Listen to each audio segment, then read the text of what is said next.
College పాపల bus ఏ seat చూసిన fresh, college పాపల బస్సు ఏ సీటు చూసిన ఫ్రెష్, బ్రేక్ వేస్తే పెద్ద ఇష్యూ మన్ మధుడి డిషుమ్ డిష్యూ.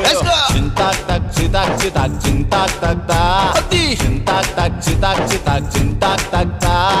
పిడత కింద పప్పు రుచి చూడకుంటే తప్పు, పిడత కింద పప్పు రుచి చూడకుంటే తప్పు.